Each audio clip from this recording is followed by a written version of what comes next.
Hello and welcome to a 100% walkthrough by Level Up Pub Gaming.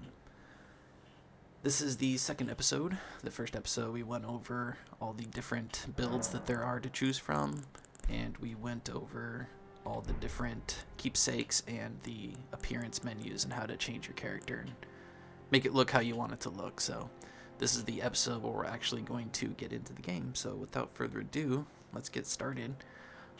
Just wanted to mention real quick that I'm going to remain silent during all dialogue and all cutscenes of this game, just in case anybody that's watching it just for the enjoyment of it and they don't have a console in which they can play the game with and they're just watching this walkthrough for entertainment purposes and want them to be able to experience the entire game. So without further ado, let's jump into it, guys.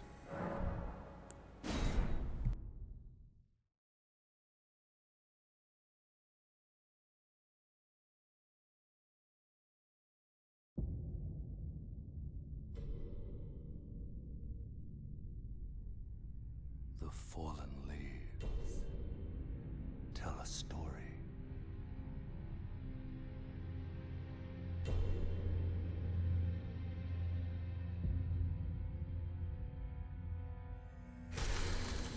The great Elden Ring was shattered.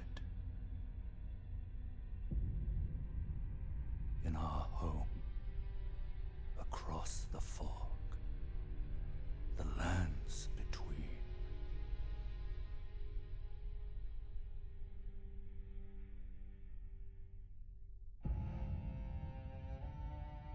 Now, Queen Marika the Eternal is nowhere to be found.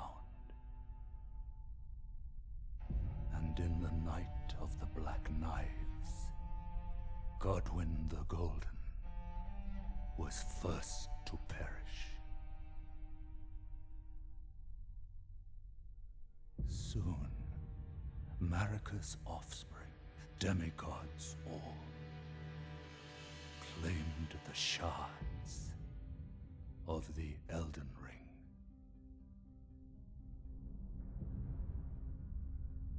The mad taint of their newfound strength triggered the shattering.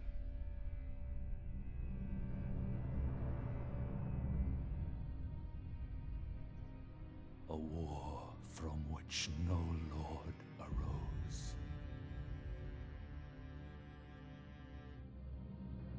A war leading to abandonment by the greater will.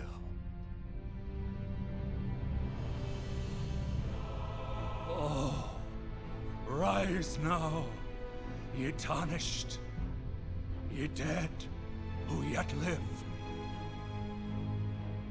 The call of long-lost grace speaks to us all.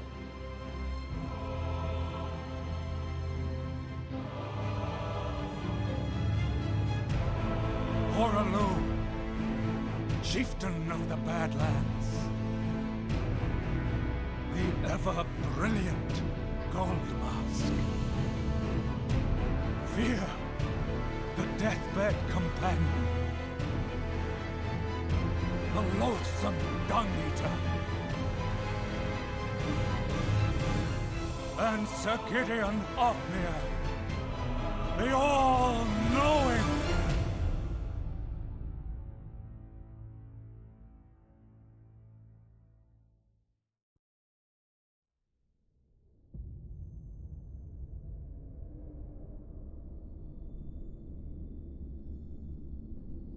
And one other, whom grace would again bless. A tarnished of no renown.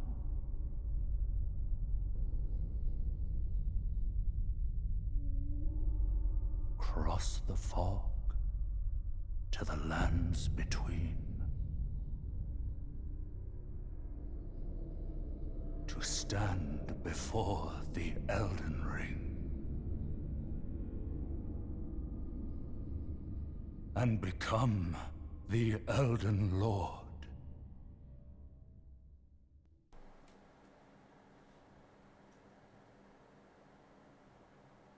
What an intro.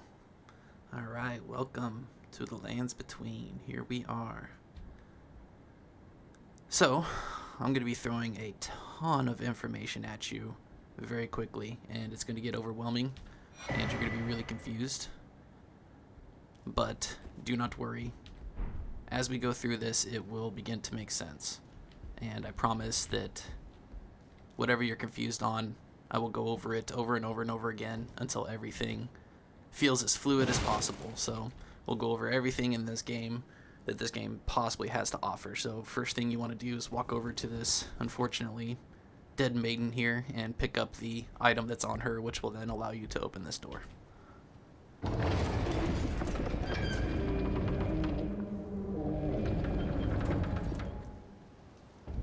We are at the Chapel of Anticipation. If you walk out over to this ledge, you can see the Lands Between. Every single part of this game that you can see, we're eventually going to go to. None of this is just fill-in or background. It is all areas in the game, so you just kind of come over here. This game, a lot of people that play RPGs or any other type of game know that boxes like this have items inside of it. This game is not one of those games. I think there's only one box that actually has an item inside of it, and it's later towards the end of the game, so don't bother breaking boxes open looking for items. There's a door right here, but we can't open it right now, so smash it. But yeah, we'll come back to this area later in the game. So fortunately right now there's nothing for us to do except go forward.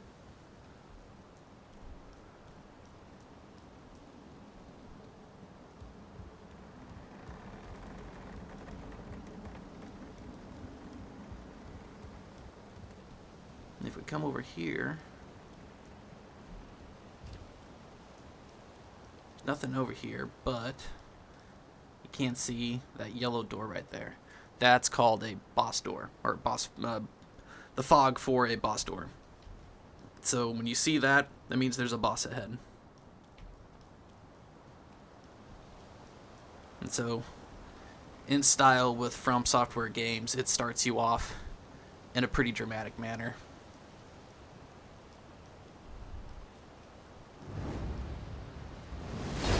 So right now we're going to get attacked, and you're most likely going to die really fast to this Grafted Scion here, and that's okay. So right now, you're more than likely dead, and a cutscene is playing out for you, and that's okay. I'm going to let you watch the cutscene while I fight the Grafted Scion.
So your cutscene's probably over, and you're standing in a cave with a spiritual skeleton-looking dude sitting in a chair, and a big gold tree in front of you, wondering why in the world I didn't teach you how to fight this guy.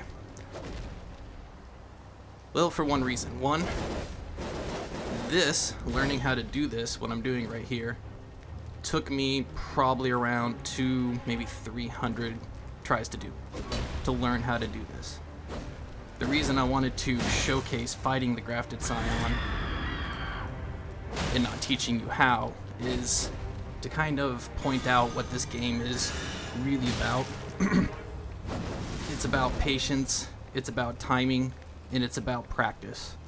Because there's going to be moments where you're going to get frustrated. No matter what I show you in the game or what kind of weapons or builds you're using, it's going to feel sometimes like unfair and overwhelming, and you're going to say, how am I even supposed to get past that part or do this? It doesn't seem possible. And that's the point of this game. They kind of set it up so that you feel that way, because as you can see, this character, this creature, is really not supposed to be fought until you're about around level, say, 50 to 60 maybe. So to throw you right into it at the start of the game is showing you two things. One, that this game is always going to have the advantage over you. And two, that even though that is the case, even at level 1, with no armor, in my skimmies, with just a stick, I am successfully fighting the Grafted Scion. And that's actually possible with every single boss in the game. And the reason why is because every boss has openings, has timings, and once you learn those, as you can see from me successfully defeating the Grafted Scion so far, that's all you really need to do. And so it's going to take a while, and if you don't have patience and you don't have the time to put into learning these bosses in this game, then this game is going to drive you nuts, and it's going to be very aggravating, and you might get discouraged or even give up. But if you don't, if you keep fighting and you keep learning the boss's movesets and you keep practicing, then this is the result. You are able to fight incredibly difficult fights no matter what level you're at, no matter what build you're using, what weapons you're using. It's all possible. Because as you can tell, I'm just using a stick, and I'm giving it to him pretty good.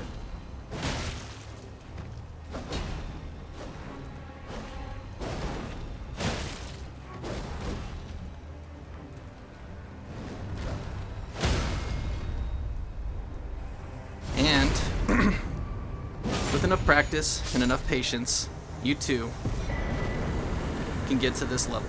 Because I am new to these games. This is my very first Souls game and my very first From Software game I've ever played.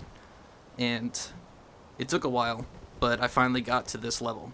And this is my goal in this walkthrough, is to take any player, whether they're new to From Software or new to playing games whatsoever, you know, just a new gamer in general, and show them how to figure out this game so that you can flawlessly beat bosses like that. Sorry, I'm a little shaky because this is my first walkthrough, first time ever recording something like this, and just trying to get over the shakes and the nerves, but right now you're standing there waiting for me to catch up to you, so I'm going to write a message real quick, just because I always like to put this down after I beat him, just in celebration.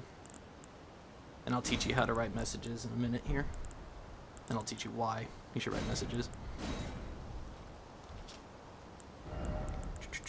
Jump for joy, finish. And so this is our first message in the game, just to start off. Behold, I did it. And I jump for joy. So other players will see that when they come in here to know that I beat the Grafted Scion in my skimmies. Come over here and grab these butterflies, which we'll go over in a second. And then over here, we see some more butterflies, but as is notorious for this game, it leads you into a trap. Whether you beat the Grafted Scion or not, you have to take the plunge.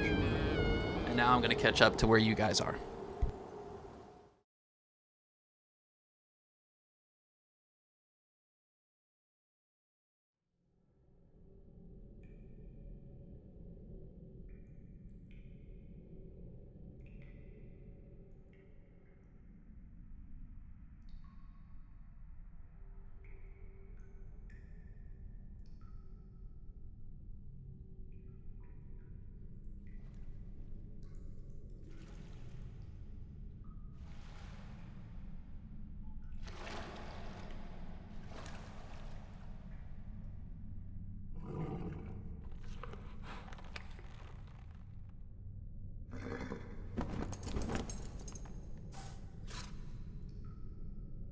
Don't worry, Torrent.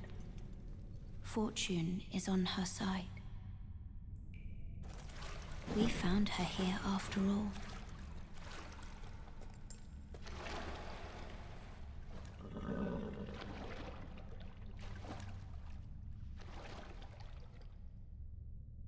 One of her kind is sure to seek the Elden Ring. Even if it does violate the Golden Order.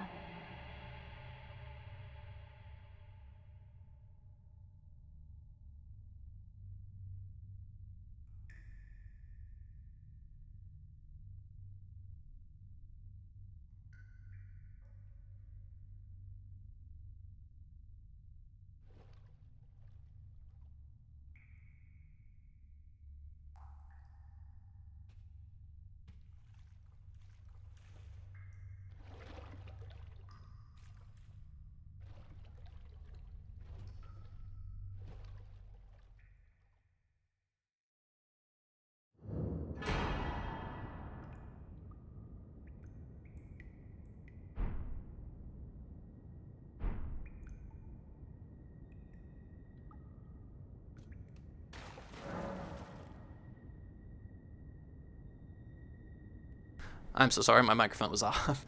So jump down the hole ahead and you'll find the Cave of Knowledge. There, you can learn more about the game console controls and basic actions, as well as other tips that may be helpful during your adventures in the land between. Sorry about that. Forgot to turn my microphone back on after the cutscene, so apologies. I'll try and remember to do that from now on. So over here is a dead end. There's an item up there, but we can't get to it yet. And there's a gesture up there that we're going to get by going through the Cave of Knowledge, and this is the guy that I was talking about. Brave Tarnished, take the plunge of learning and remembrance. Recall the arts of war and your warrior's blood. So you're going to see a lot of those guys through the lands between, and these are minor, tiny little baby Erd trees. Usually they have a golden seed in front of them, which is what we started the game with as our keepsake. So before we go into the lands between and go up into the actual map and stuff like that, we're going to go over everything in the menu and the basic controls and stuff like that. So it's going to take a few minutes, but it's well worth it. So starting off, you got your health bar right here, which is the red. Then you got your FP bar, which is your focus points, or your mind is what you level up to get this bigger. And this is your endurance bar. Now, I can't show you what it does now until we start fighting, but when you do an action, whether it's a roll or an attack, it takes away some of this, and then it'll slowly build back up. So the faster this builds up, the more actions you can do. So endurance is extremely important. You need a big endurance bar. We're going to focus very heavily on that throughout this game. This little square right here is for something called rune arcs. Now we're going to get these later once we defeat certain bosses, and they give you buffs and benefits when you turn them on. So don't worry about this square for now. This is your compass right here, and then these are pouches that you can put items on to use. So if I use this right now, if I click on it, it'll ask me if I want to use it, lose all my runes, go to last grace site visited. Obviously don't want to do that. So another note, these 3,200 runes, these weapons that I acquired from defeating this boss, I'm going to pretend like I don't have these because you don't have these, and I'm never going to use anything or do anything that I think that you guys can't do, or kind of give myself any kind of advantage that you guys can't obtain as well. So I'm going to just pretend like all I have still is this club and 0 runes. I'm going to spend these runes on things that you guys do not need to spend your runes on. So aside from that, these are pouches, and these are sort of a backup menu for your item bar down here. So my item bar right now has my cerulean flasks on it, and I can switch between it by pressing. I'm not sure what the commands are going to be on the controller. I'm on mouse and keyboard, so for me I have to cycle through it with 3, the number 3. But for you, find out what cycles your item bar down here, and then if you hold down the item bar button, it'll take you directly to whatever is in the first slot. So this way, if you have like 10 things in here and you're trying to cycle through to get to your healing flask in your first slot, you just hold down that button and it'll shoot you, no matter where you're at in the item slot, straight to number 1. However, I think a better way to do it is your backup menu. So you have these items down here. You have your weapon in your right hand, your left hand, the top slot is for your spells, and the bottom is for items. Then you have this backup menu. If I hold down the interact button, it'll bring up this pouch menu, and that's what this is. So these 4 right here are correlated to numbers, 1, 2, 3, 4. So if I hit E and 1, it'll ask me, oops, oh, sorry, it's on E and 4 actually. If I hit E and 4 right now, it'll ask me if I want to use that item, because that's the slot that it is in. So what I like to do is I like to put my healing flasks on the pouches so that I can literally just heal by pressing 2 buttons. You didn't even see the menu bar pop up because it was so quick. And I highly recommend that that is how you guys go through the game healing. If you want to do it on the item bar, you can, and then just press down the item button that cycles through your items to go directly to your healing flask. But if you do it this way, all you have to do is hit your command button and then the button that correlates with the flask, and you will heal just instantaneously by hitting 2 buttons really fast. So I recommend you try that starting out, but if you're uncomfortable with it, the other option is to put it on your item slot right here. So these are for pouches, or I'm sorry, these pouches are for items, and then these 2 right here are just extras. You can use the item right here. So this is me using the item, but you cannot access it from unless you pull up this menu. So you have to pull up this menu to access these 2 slots right here. These ones you can access by hitting the command button, the interact button, and then whatever number correlates with whatever flat or whatever pouch you have it in. Like that. So that's the pouches, and then these are the gestures. These are just different little things your animation your character can do in case you're playing in PvP and stuff like that and you want to communicate with other people, and we'll get all sorts of different cool gestures throughout the game. So if you want to change it, you can just R tests it so that you can test it without changing it. But then if you want to change it, there should be a command down there for switch, and then you pick which one you want, you press it. And then for anybody on console, PlayStation, Xbox, you should have commands to do the gestures without opening this menu, but anyone on PC, unfortunately, to do the gestures you have to open up your menu and then press it. So that's just for fun. Now we're just going to go through all of these, knock these out real quick. We're not going to do the system because we already went through that in the first episode. So we're just going to go through all the ones that have been brought up except for item crafting. We can't do that until we get a crafting kit, so we'll get that very soon. But until then, let's go ahead and go through all this. So this is your equipment. This is for your right hand. This is for your left hand. Now, even though it says bow and shield here, because of the symbols in the background, you can still put a weapon in this hand. So you see now I have it in my left hand. When you're holding a weapon, so I'm going to take this one out, go over this real quick. When you're holding a weapon, you have it in your right hand, you can attack with a light attack, and then you have a strong attack. And then you have a strong charged attack. Just by holding the strong attack, you charge up. It does uber damage. Then, while holding it, you can two-hand it. So if you hit the interact button and then hit light attack, now I have it in 2 hands. And the point of that is it will increase your damage by upping your strength just a tiny bit. Now your actual strength level doesn't go up, but it acts as if it does. So you see right here, we have physical. This is how much damage the weapon itself does, and then this is how much damage we add to it based on our current level and our attribute that it scales with. I know that sounds confusing. Don't worry, we're going to go over it in more detail as we get into the game, so promise this will all make sense. But as you can see right now, with my level at 10, it adds 10 damage because of my strength being at level 10, so it adds 10 damage. But if I put it in 2 hands, now it's up 7 damage.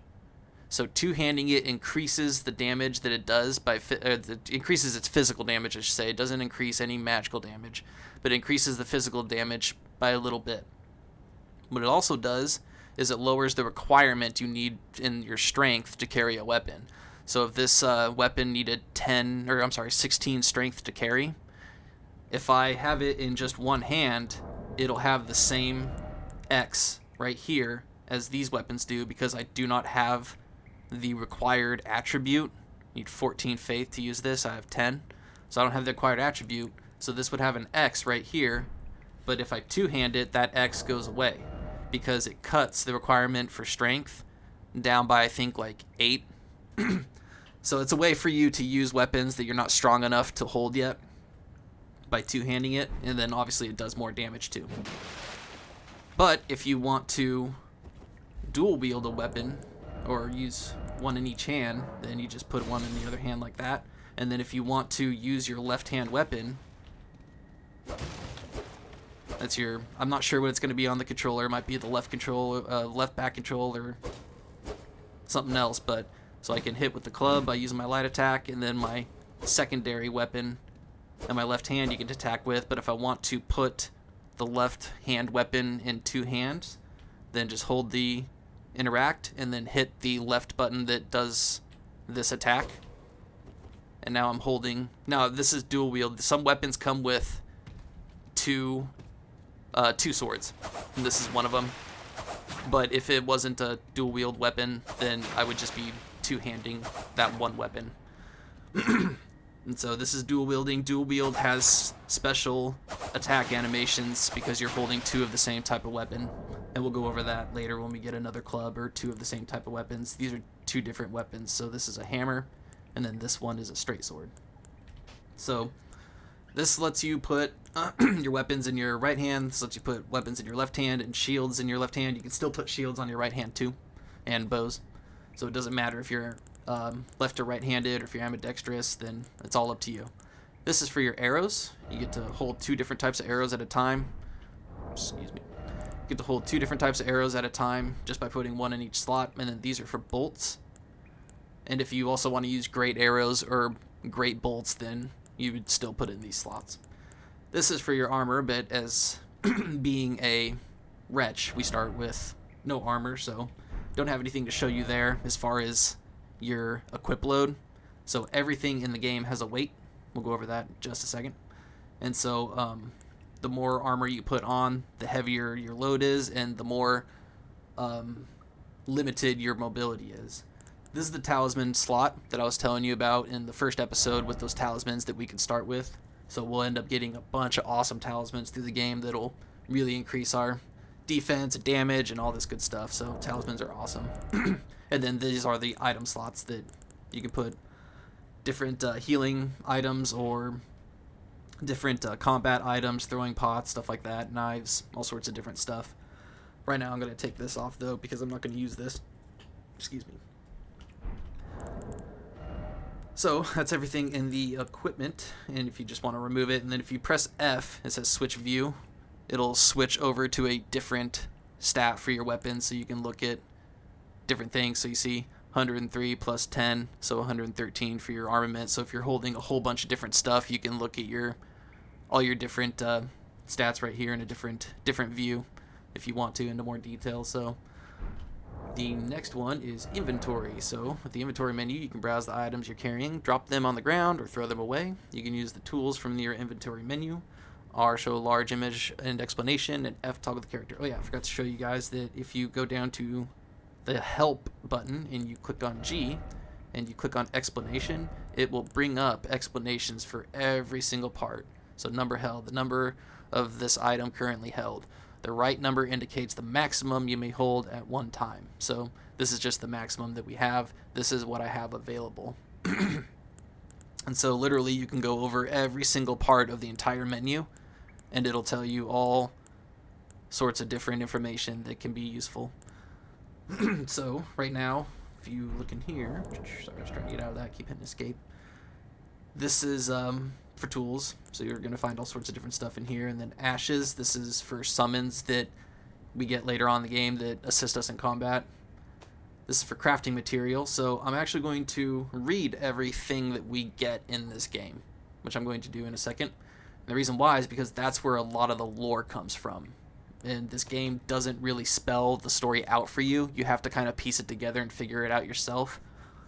So that's why I'm going to be reading and showcasing every single item that we pick up. Because if you switch the view down here, switch display, it brings up this text dialog with a bigger box so you can see the item better. But this is right here where you get a lot of the lore from.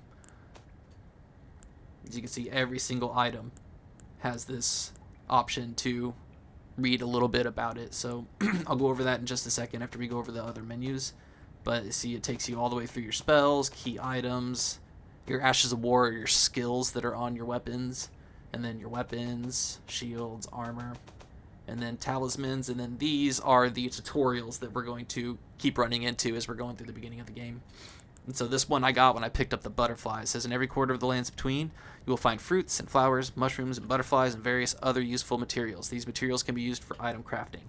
This is vital. In this game, when you see the command pop up to say acquire material, do it. It does not matter what it is. Acquire everything.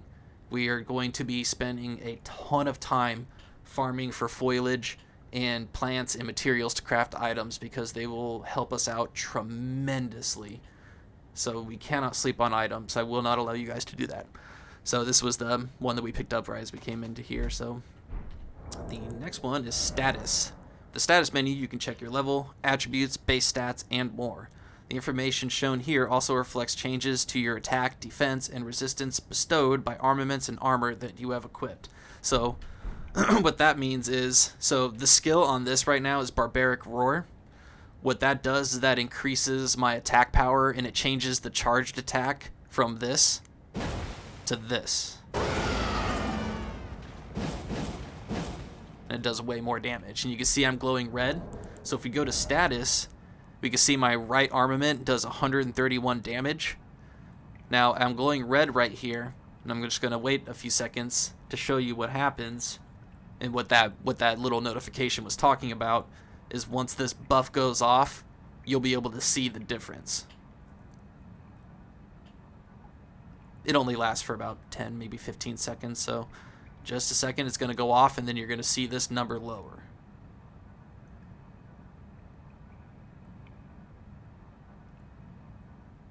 See, 120. So that's what it meant by you can take a look at what your active buffs are and stuff like that. So in here, if we press on the G, go to explanation, we're just going to go over everything really quick. This is the character's name. A cumulative figure that represents the overall attribute strength. You can level up using runes. Runes held. So these are the runes that I got for defeating the Grafted Scion. You currently have 0. I'm going to act like I have 0 as well. So total runes in possession. Upon dying, you will drop any runes in your possession at the site of your death. And that is very, very, very unfortunate, but it is the challenge of the game. You have to go back and get your runes if you die. Now your runes are not only your experience points, but they're also your money. So they're very, very important. Runes needed. Number of runes required to raise a level. When you level up, you can choose an attribute to increase. And these are your attributes. Vigor, attribute governing HP. Also affects fire resistance and immunity. And immunity is, your immunity to status effects like poison and stuff like that. Mind, attribute that determines FP. Also affects focus. Focus helps you cast spells. Endurance, attribute governing stamina. Also affects robustness. This attribute also determines how heavy your equipment can be. So we'll go over the light loads and equip load and stuff like that in just a second. Attribute strength. Attribute required to wield heavy armaments. Also boosts attack power of strength scaling armaments and affects your physical defense. We'll go over strength scaling and dex scaling armaments in a second. Attribute required to wield advanced armaments. Also boosts attack power of dexterity scaling armaments. Reduces casting time of spells. Softens fall damage. And makes it harder to be knocked off your horse. Very, very awesome bonuses for dexterity. Intelligence, attribute required to perform glintstone sorceries. Now these are the ones you cast with the staff.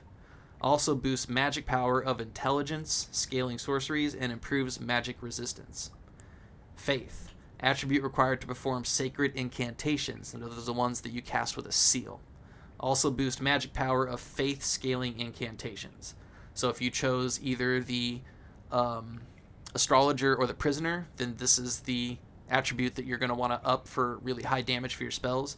And if you chose the prophet or the confessor, this is the one you're going to want to do for your magic spells.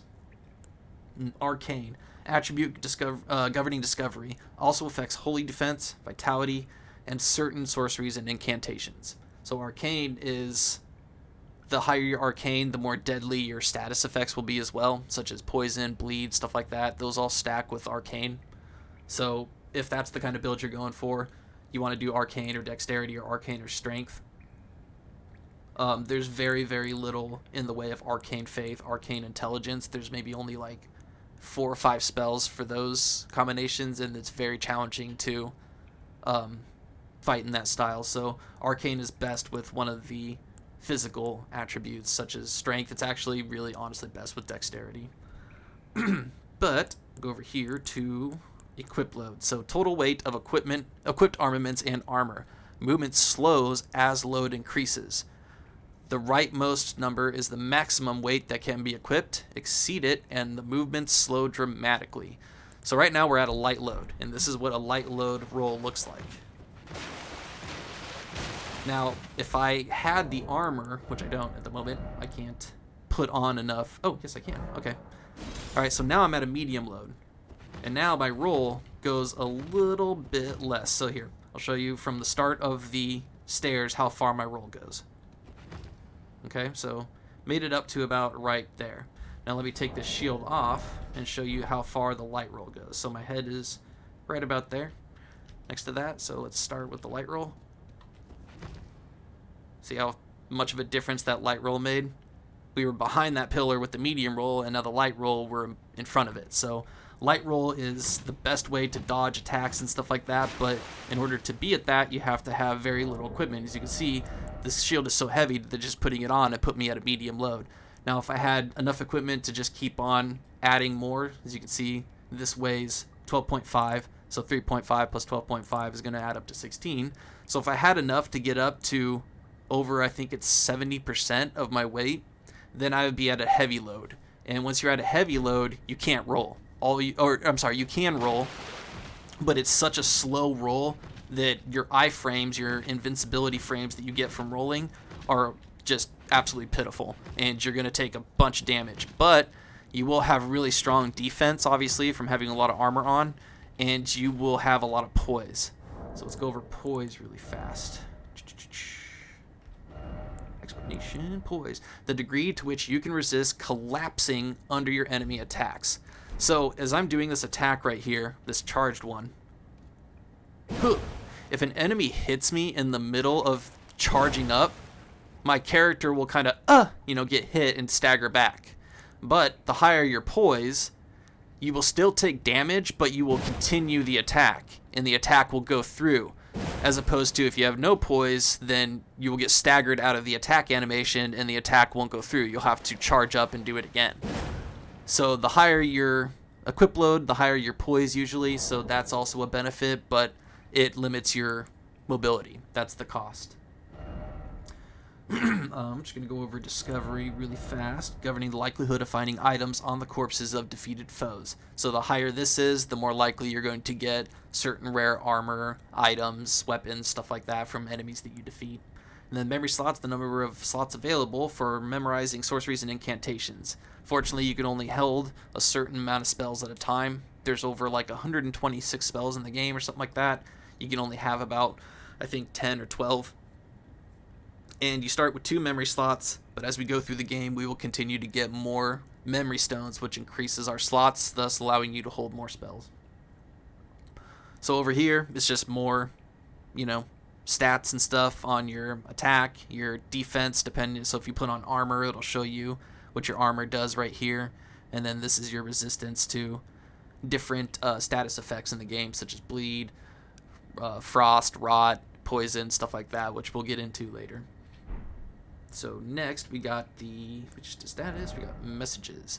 So as I did before, it starts you off with, you can't write whatever you want. If you press down here, toggle message format, it allows you to add more to it. So if you want to just write, a sentence, then it gives you a template, gives you a couple of different options like still no, and then you pick a word, necessary item. Still no necessary item. So that's how you create the sentences, and then if you want something longer, you can add a conjunction and then 2 more lines to it. So still no item, but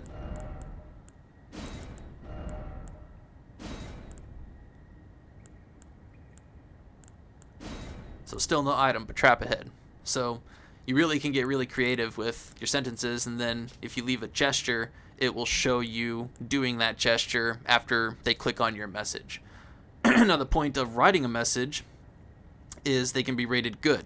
Now, if you get a message rated good, it will appear right here, says message appraised, and then it will heal you completely. It will give you a completely full heal no matter what you're doing, no matter where you're at. As soon as somebody appraises your message and rates it good, you get a full heal. And if you appraise somebody's message, you are giving them a full heal right as they're playing. If somebody rates it poor, it doesn't show up for other people. Only you know about it, and it doesn't affect the message. I'm not too sure if there's a certain amount of numbers that get rated poor if the message gets taken away. I've never seen it, but you might get, some poor ratings here and there from people that just having a bad day, and then whatever messages you go over are going to be right here. Oops. Oh, yeah, the message. And so if we go over and you see these little white things on the floor, these are messages other players have written. The cave of knowledge lies below. Well, that's one from the game. Let's see this one. Still no Elden Ring. And see the appraisals there? I can rate it poor. He will know about it, or he or she will know about it. It'll say message appraised, and then they'll see that they have a poor number under their poor section. But if I rate it good, then he just got healed. And so, not only do you want to go around reading messages, especially if you're not using a guide, which, you wouldn't be here if you weren't, so don't know why I said that. But if you're not using a guide, you want to use messages, and you want to read these messages because they'll tell you what to do.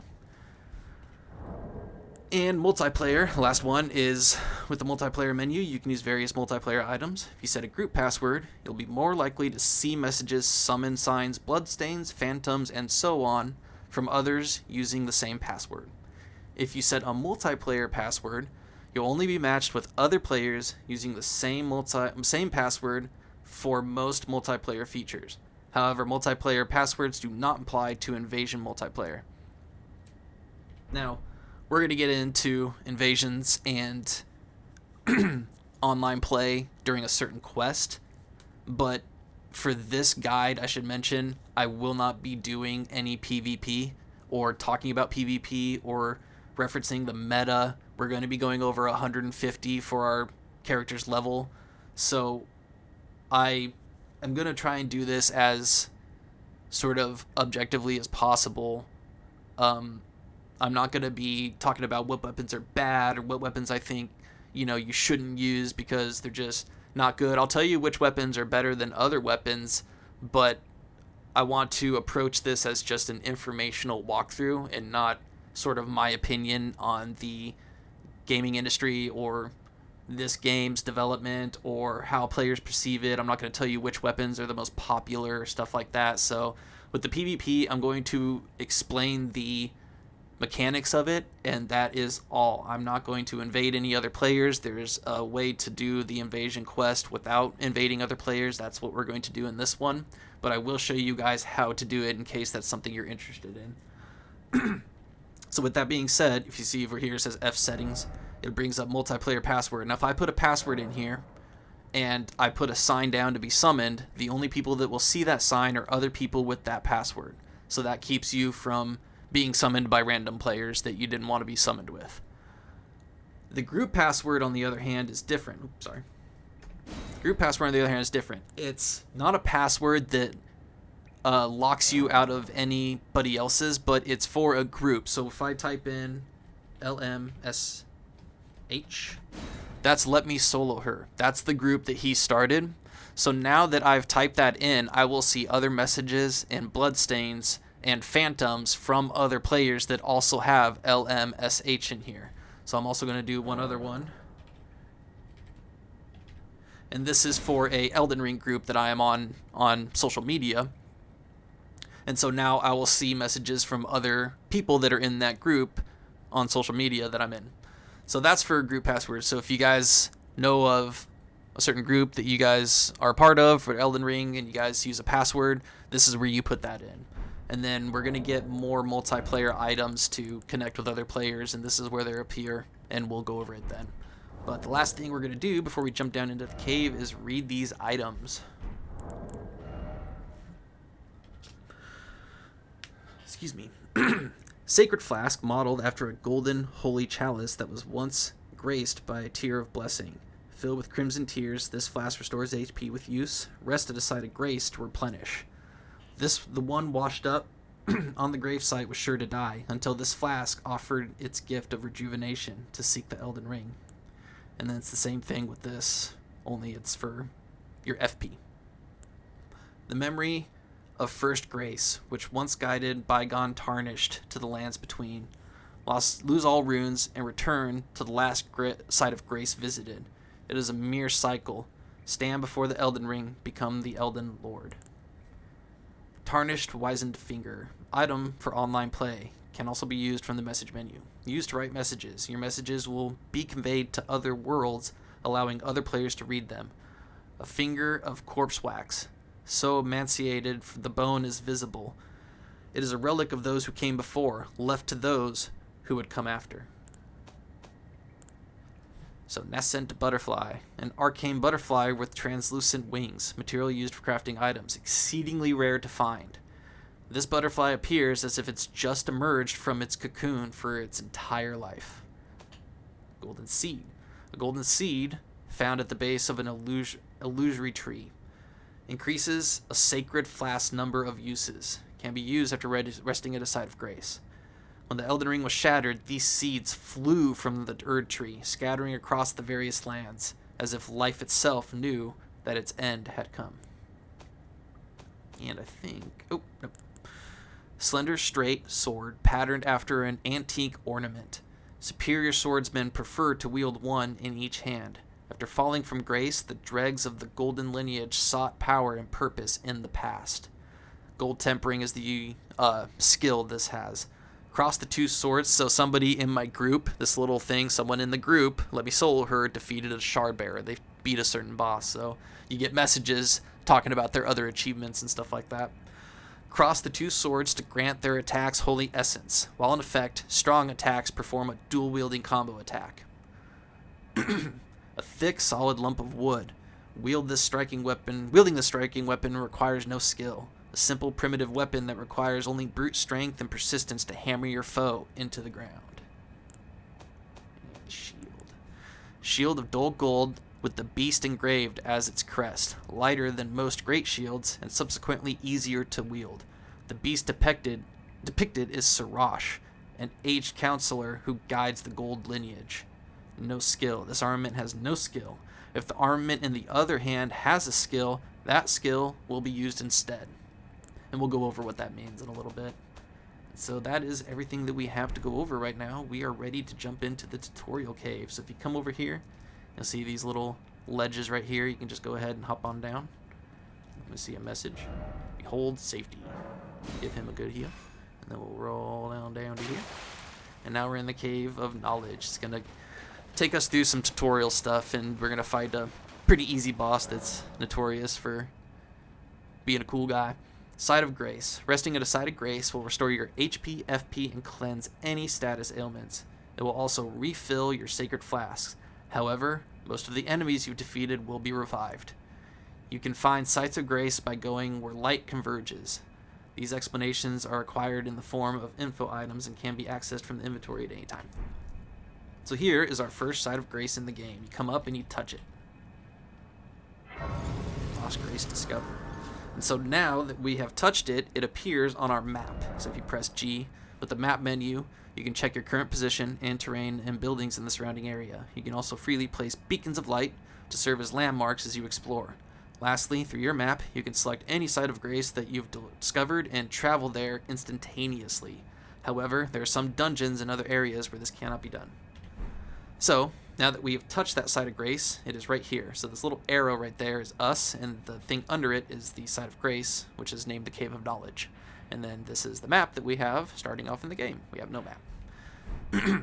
So you go ahead and you touch it, and then you can rest at it, and that's going to give us a few more things to go over real quick.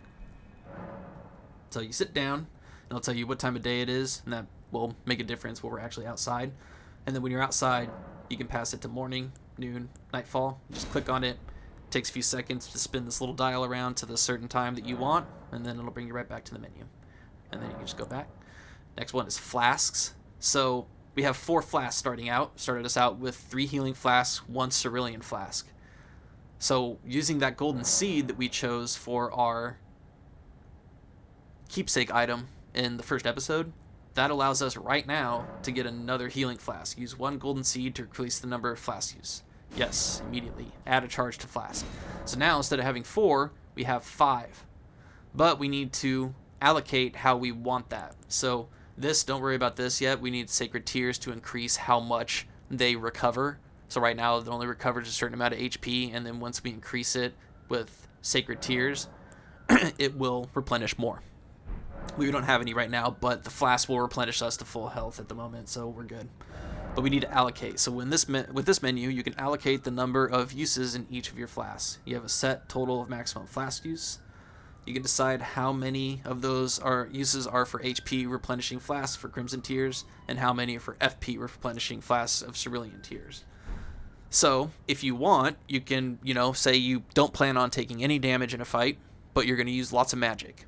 You can literally have nothing but magic flasks and then hit confirm.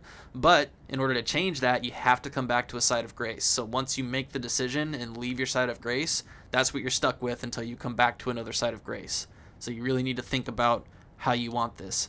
So starting off, for magic users, I'm very, very much going to recommend that you start off at 3 and 2. If you find that you're taking a significant amount of damage and you're not doing too well with the magic, and you kind of are doing more physical attacks, then you might want to go 4 and 1. If you're a build that is not going to be dealing with magic and you're not going to be using that much FP, you're going to want to be at 4-1. You're always going to want to have 1, because even though we're not using magic, we're still using skills for our weapons, and those skills sometimes cost a lot of FP, so we still want 1 just in case we are running low and we need to cast a skill in the middle of a fight. If you feel like you're not going to use skills, you're just going to be straight using weapons and physical attacks, nothing else, then you're best off with nothing but healing flasks, since you're not going to be using any of your FP points. So 4 and 1 is what I'm going to start off with. And then we hit OK, and then that is now what we have. We have 4 healing flasks and 1 magic flask. Memorize spells. With the Memorize Spells menu, you can memorize sorceries and incantations. You must have a staff equipped to cast sorceries, or a seal equipped to cast incantations. Casting sorceries and incantations consumes FP. Your memory slots determine the number of sorceries and incantations you can memorize. You can increase your memory slots by obtaining a memory stone, which we'll get plenty of. Well, I think we'll get 8 or 9 of in the game. And so you look at your different spells. If you have if you have both, they're all going to appear right here. But if you just have sorceries because you started with either the Astrologer or the Prisoner, then they're going to be right here. These are offensive. These are support, like buff and healing stuff. And then offensive incantations and support incantations. And then you click on a slot, and then you pick the spell, and then it'll put it up in there, and that's the spell you have. And if you want to change it, again, you got to come back to a site of grace. So make sure you think really hard about the spells you want before you leave the site of grace, because you can't change it while you're out walking around or fighting. And then your chest, in this menu, you can place items that you're carrying into the chest for storage, or take stored items out of the chest. If you're already carrying the maximum number of items when you pick up a new item, it will be stored in the chest automatically. So right here it says switch to chest. So this side is your inventory, and then if you hit F, it brings you over to your chest. So let's go ahead and see if we can put something in our chest right now. So if I click on F, it'll switch it over to the chest. Oops. If I click on it, it'll switch it over to the chest. Now it's in the chest. And then if I click over to chest, I can take it back out. And so I'll be putting a ton of stuff in the chest later on in the game, because I'm only going to be using a certain number of weapons. I can't showcase all the weapons. It would take too long. This game is long enough as it is to showcase every weapon, but what I'm going to try and do is showcase many different types of weapons and playstyles. I'm not going to be able to do all of them, though. So the ones that I won't be doing, or that I can't do, I'll be putting in the chest just for organizational purposes. But so for right now, like I said, I'm going to pretend like I don't have this. I'm putting this in the chest until you guys get it. then I'll take it out and act as if I have it. And same with the shield. So now those are out of my inventory, and I don't have to worry about them. But you literally have infinite inventory. You can't get maxed out. I mean, you can get too many of an item, and you have the max in the inventory and in your chest. And at that point, you have to use those items in order to get more. But aside from that, you don't have to worry about inventory space in this game. That is not a thing. So those are all the menus that we have right now for the Site of Grace. We're going to get a lot more as we go through the game. But right now, let's go ahead and leave. We're going to go through and do some combat tutorials with some skeletons. So here we go. Just run up and go ahead and hit them. These guys are really slow, so if you want, you can go ahead and let them stand up so he can try and attack you. Just back away, kind of dodge. See, they're really slow, so you don't got to worry about, getting overwhelmed. But you can see that white dot on him. That is him locked on to me, and I locked on to him. So no matter where I go, I'm going to be facing him. Oops, sorry about that. Use an armament in your left hand or both hands to guard against an incoming attack. Guarding is especially effective when done with a shield. Guarding consumes stamina. If your stamina runs out, your stance will be broken. So, real quick, as we're walking around, you can tell that no matter what direction I press my character in, she is facing the skeleton. Now, if I take that lock off and it's not locked on anymore, now my character is facing in other directions. The camera is still facing him, but my character can now freely move around. And I can run away. And I can still run away from him when I'm locked on, but in order to do that, you have to hit the run button. And you have to actually hold it in order to get your character to turn away. But then even if you're locked on, if you press forward, you're immediately going to look back at the enemy that you have locked on, and you can toggle back and forth between which enemies you want to lock on to. And you can still fight them when you're locked off, like that. See?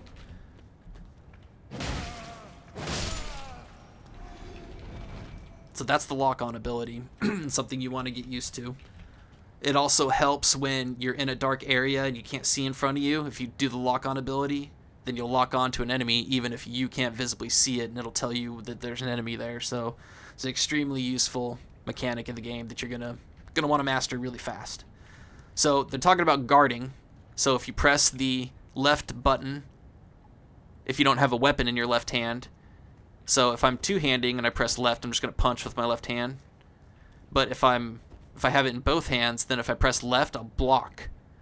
Now if I have a shield in my left hand and I press on my left, I keep saying left because of my left hand, it's just my secondary attack.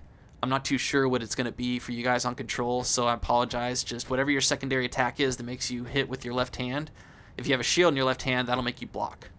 So if I two-hand a weapon, I can actually block with that weapon. Now, unfortunately, going into the menu doesn't pause this game, so this skeleton will attack me while I'm in the menu, so I got to come back here a little bit to show you something. But, let's see, I was going to show you physical block. Okay, so over here, the guard damage negation. You can see this means physical, so any physical attack that's just straight like a sword hitting you, or there's no magic involved whatsoever, it's just a straight, attack with a weapon, that's physical damage. So if I block, I will block out 41% of whatever that physical damage is. So if I, took 100 points of damage, but I was blocking with this club, I would only take, 59 points of damage instead. The club would block 41% of it. So if I had a shield with 100% block, then I would block every point of damage and take no damage whatsoever. So let me show you what blocking does. Because blocking, when you block a hit, you can counter it by pressing the strong attack. So I took some damage there, but not that much. So I can block it. Now if I hit the strong attack right after he hits me, this is what happens. Oops. Sorry, he didn't hit me, so... dodging. You can avoid enemy attacks with a dodge roll or back step. Both these actions consume stamina. So that's what I was doing a little bit earlier, but let me hit this guy so I can show you what the counter attack does. As soon as he hits you, hit F. You heard that ding, and that was a strong counter. So that's what happens when you block and then hit your strong attack right after.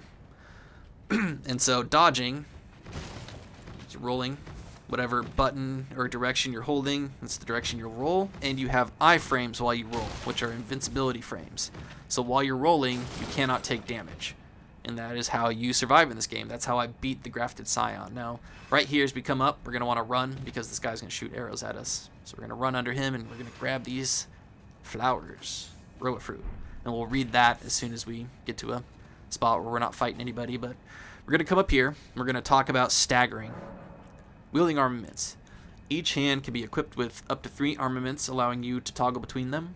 Armaments can also be two-handed, making attacks more difficult to repel with shields and boosting effective strength by 50%. So that's what I was showing you with the two-hand that increases the damage. So during the guarding little prompt, it said that if you run out of stamina, you will be staggered. So I'm going to go and stagger this guy. He's holding a shield right now. So as it says right here, it says I'm two-handing it. It makes the attacks more difficult to repel with shields. So I'm going to hit him. He's going to block it, but it's going to eat his stamina. So when you block an attack in this game, instead of your health being taken away, if it has 100% physical block, instead of your health going away, your stamina goes away. So every hit you block, it takes a little bit of stamina. And if you run out of stamina, you're going to stagger. Your shield is going to go off to the side. Your character's going to fall down, sort of, and you're going to hear this ka-chink. And I'm going to try and get it to happen right here with this guy. Hopefully I don't take him down before he actually staggers. So let's see if I can get him to stagger. And then once you stagger an enemy, you can do a critical attack.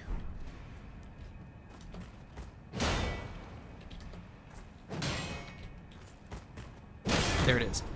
And now I can do a critical attack. So if you run out of stamina while you're blocking, that will happen to you. And some enemies in the game can do a critical attack after that. So not all of them, but some can. And so there's just 2 skeletons in here to fight. And so if you walk up behind somebody, even if they know you're there. Oops. If you walk up behind them, do you stay still? Just one sec. Just want to get the right one. I don't want to kill him. Oh, nope. Let me try and lock on. Try it this way. Nope, sorry. Just trying to get a critical attack so I can show you. Run towards this guy.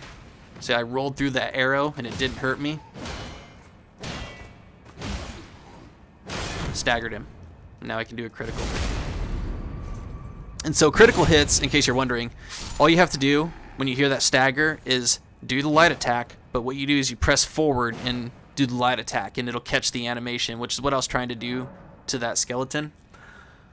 Armaments have special abilities called skills. Skills are highly varied and range from powerful attacks to temporary effects.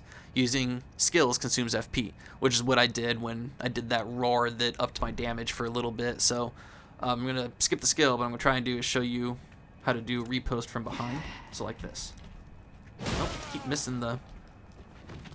Oh, that was a long swing. There it is. So you can walk up behind enemies and press forward and light attack, and you will do that critical animation, which we're going to do to this guy right here as we sneak up to him.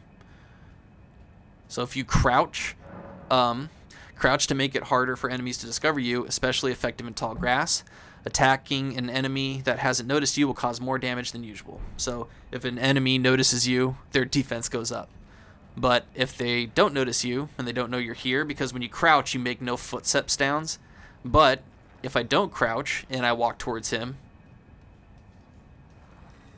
he hears me and he stands up. So crouching is how you sneak up on enemies. It doesn't matter what you're wearing, what armor you have on. If you crouch, nobody will hear you as you walk up to them. But as soon as you stand up, their radius turns on and they'll find you. And they'll turn around. So you can just go on up and press forward and light attack, and you will do a critical hit. And so the last thing they're going to go over is a jump attack. So stance breaking. Some attacks may break an enemy's stance, giving you a chance to perform a critical hit. Charge attacks and jump attacks make it particularly easy to break an enemy's stance. So the charged attack that I showed you and doing that That dong that you heard is a stagger, and that is an opening for a critical. So as soon as you hear that, you can literally just go right ahead and press forward and light attack, and it'll do the animation if you do it if you do it at the right time. Upon dying, you will be revived at the last site of grace that you visited. However, if there is a stake of America near where you died, you can choose to be revived there instead. So this right here is a stake of America. So if we die fighting this boss right here, instead of having to go through all those skeletons and the soldiers again, we can choose to spawn right here so that we can just go right back into the boss and fight him again. So this boss, he's just a normal soldier. He has a great sword, and so a great sword can do some serious damage, and his timing is a little tricky because he will charge up and sort of run towards you, and it makes you panic and you start rolling, and then he attacks you, and so you'll take damage at the end of it when you think that, oh man, I thought he was going to kind of attack me there. So it's a little tricky, and you might get clipped and you might get hit. Don't be embarrassed. Just go ahead and spawn back at this statue and come back in. I'm going to dance around him for a little bit to kind of show, you know, what I'm talking about with the attacks that he has. And then, yeah, I'm just going to hit him a couple times and he'll go down. He's sort of what they call a glass cannon. He has really powerful attacks, but he's not very, doesn't have a lot of health. So it's a pretty easy boss. We got the Soldier of Godrick. So we're going to come in, we're going to get this guard counters. That's what I showed you when you block and then you press strong attack after the block happens, then you do the guard counter. So you can perform a counter attack immediately after blocking an enemy attack. The guard counters make it easy to break an enemy stance. So that's what I showed you with that skeleton a little bit ago. I'm not going to, I will do it with him, but I'm going to dance around him for a second. So here's the, see, sort of a delayed attack right there. And I almost got hit. So you want to kind of dodge to the side.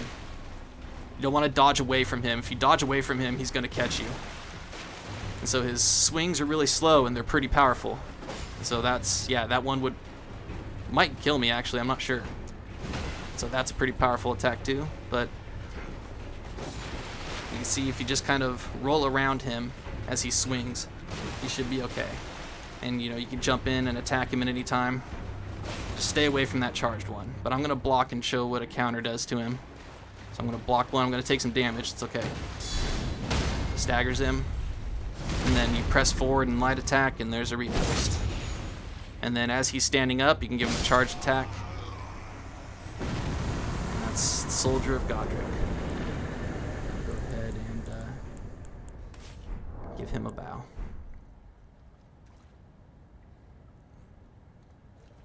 Alright, and now we can head on up. And we get our first gesture of the game.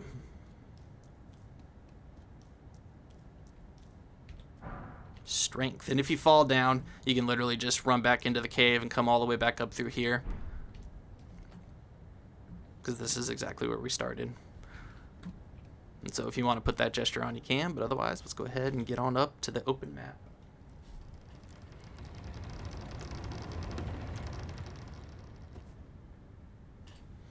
So in here, we have a dungeon. So those stone sword keys in the keepsake that we could pick, these are what they go to. So as you can see, there's none inside these. It takes 2 to open the door. Some of them, there's 1 inside the bottom one already, and you only need 1. This one takes 2. And once you open it, this fog will go away, and you can go in there, and there's a dungeon in there.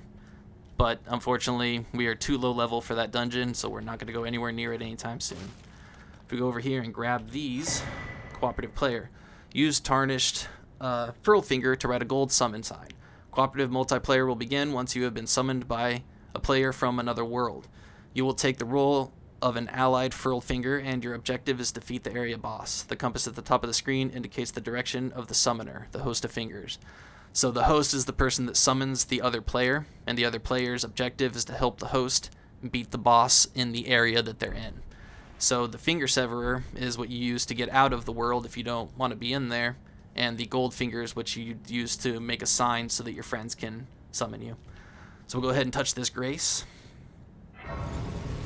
And now that we have that grace, we can get back down here when we're ready to get to this dungeon. So we grab those fingers, and we're going to go ahead and come on up here.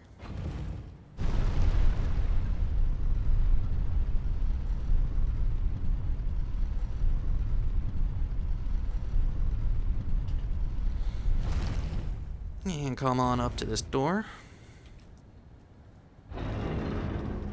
And here we are, ladies and gentlemen. Limgrave, the lands between. Just letting you guys take in this view.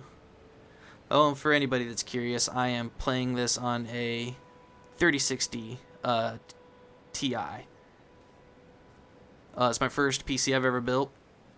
So, I know it's not the best quality in the whole world. I apologize, but it's the best that I can do.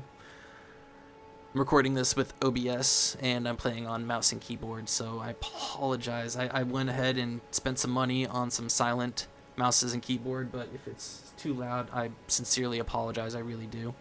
Let me go ahead and touch this Grace. And we're going to sit down. So like that was sort of a tutorial episode. Sorry. Grace exists to guide the Tarnished and lead them along the proper path. Even now, some sites of Grace retain that power. Their golden rays will guide you along your way. So as you can see, you see the gold pointing in that direction, so it's telling you to go that way. But I'm going to end the episode here. And when I come back, I'm going to continue to do 2-hour-long episodes. But I just wanted to get this one out of the way because of all the tutorial stuff that we're going over, all the menus and things like that. Once we actually get into the game and I no longer have to explain any of this tedious stuff to you, and we can actually get into, you know, our plans and our paths and how we're actually fighting and, you know, strategies and stuff like that, and actually playing the bulk of the game, I'm going to be doing 2-hour episodes. So I just wanted to get these short ones out of the way because of, you know, the kind of material most people, you know, they might be coming in later in the game and they don't need to know that stuff. So I just wanted to get these episodes out of the way, and then the other episodes I'm going to do a little bit longer. They're going to be 2 hours each, so, or I'm going to try and make them about 2 hours each. So, but otherwise, it was off to a good start. Thank you so much for stopping by. It absolutely means the world to me. So be kind to yourselves, be kind to each other, and until next time, I'll see you guys in the next one.